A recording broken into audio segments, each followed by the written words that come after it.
The mark of the beast in the Bible is very simple, and nothing else that anybody else says about the Bible or about the mark of the beast has any biblical backing. Everyone just tries to guess what the mark of the beast was with actually no verses to back it up.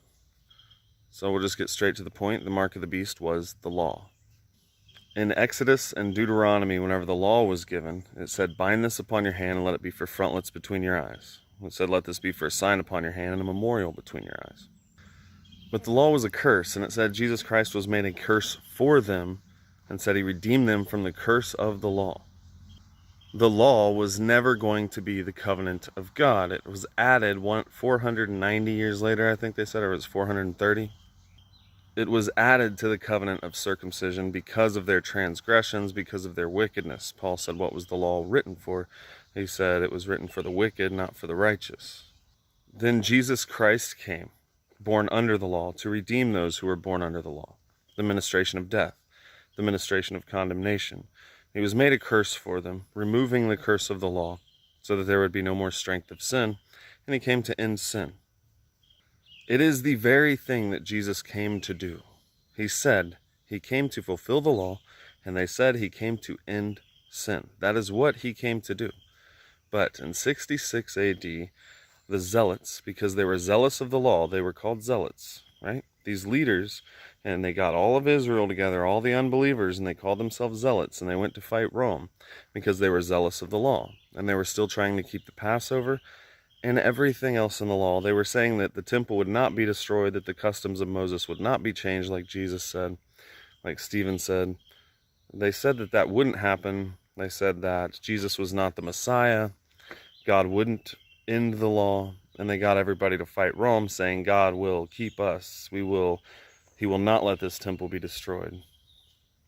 And millions of Jews called these zealot leaders the Messiah. The mark of the beast was a Jewish thing. Those that overcame the mark of the beast sang the song of Moses, according to Revelations chapter 14. Gentiles never had Moses. They never had the law. Jesus did not come to give them the law. He came to fulfill the law. Gentiles, having not the law, do by nature the things contained in the law.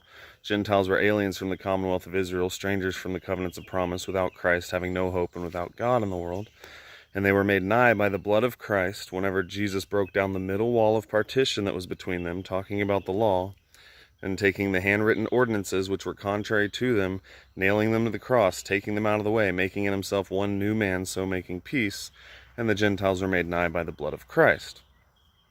See, whenever Jesus was on earth, the New Testament had not started yet. The Gentiles did not come in yet. Whenever Jesus was here in the flesh, he went to Israel only. He called the Gentiles dogs, said it's not meet to take the children's bread and cast it to the dogs, and that he was not sent but to the lost sheep of the house of Israel. For where a testament is, there must also of necessity be the death of the testator, because a testament is not of force while men live. It's only in effect after they die.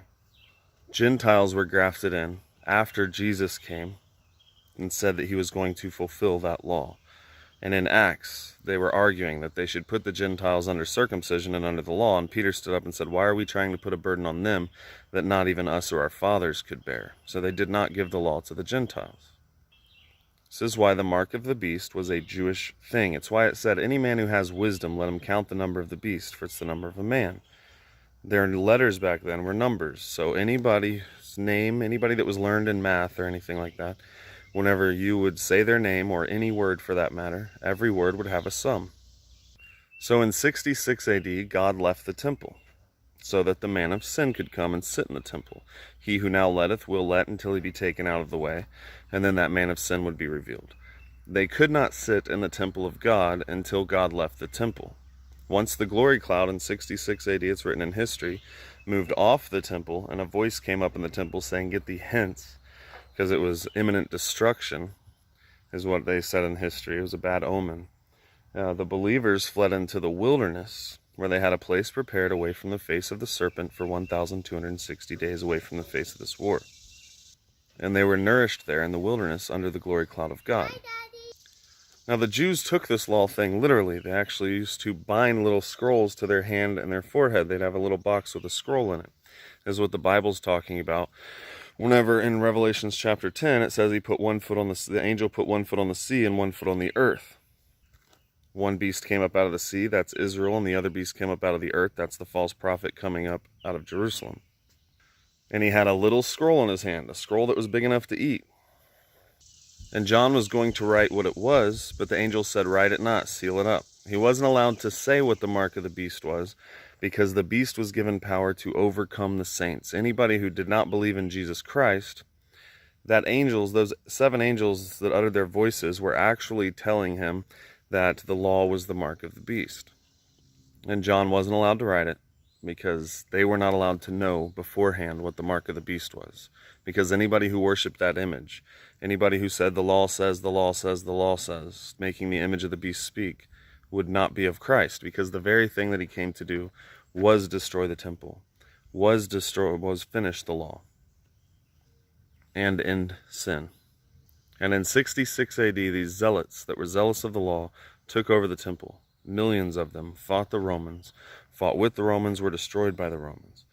And they tried to keep the law. They called themselves the Messiah. They thought that Jesus would have a kingdom on this earth and that the temple would not be destroyed. They kept the very thing that Jesus Christ came to do. They rejected everything that Christ was, and they were destroyed because of it. And the custom of the Jews back then was Jews could not spend any money except for their own currency. That's why they had the money changers in the temples.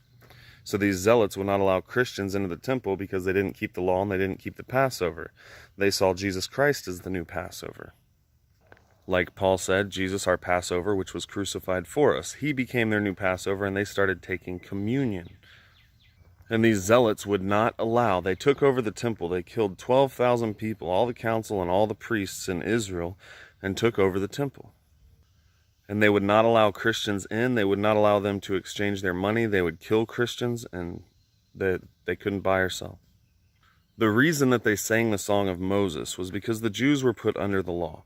But Moses saw the glory. If you read 2 Corinthians chapter 3, he calls the 10 Commandments the ministration of death and the ministration of condemnation, says that they were done away and abolished, and that veil was lifted off the people. He said back then that veil was still on their hearts in the reading of the Old Testament because they had not turned to Christ. And it said that Moses had to put a veil over his face so that the children of Israel could not steadfastly behold the glory of his countenance, which glory was to be done away. The law was to be fulfilled through Christ, and Moses saw the glory of God. He looked past the law. Those that overcame that actually saw that glory that Moses had before the law was given as a curse. So they sang the song of Moses. And how fitting it was that this last battle, Armageddon, took place because of Passover. The custom of the Jews back then, for Pentecost, Passover, and the Feast of the Tabernacles, they would travel from all over the world, especially for Passover. That was the main one. If they didn't come for the other ones, they came for Passover. And they would travel all over the world, from all over the world, to descend upon Jerusalem, all of them from all over. It was their custom. It was a commandment. They came. They left everything they were doing, and they came to Jerusalem. Now, in 70 AD, at the end of this war, 3 days before Passover, the Romans got an idea. They made their final stand for the temple. They called up 10 legions of Roman soldiers, and they allowed all of Israel in. They let all of them come in, and then they built a wall around them. They blocked them off, kept them in the city of Jerusalem. And this is that last war about the abomination of desolation. But that is how Satan gathered everybody together. He was the accuser of the brethren through the law. That's what he did. And these people that rejected Christ as the new Passover, who came to fulfill the law, they rejected him and kept the law for a sign upon their hand and a memorial between their eyes. They gathered themselves together from all over the world for Passover, and God did not pass over them.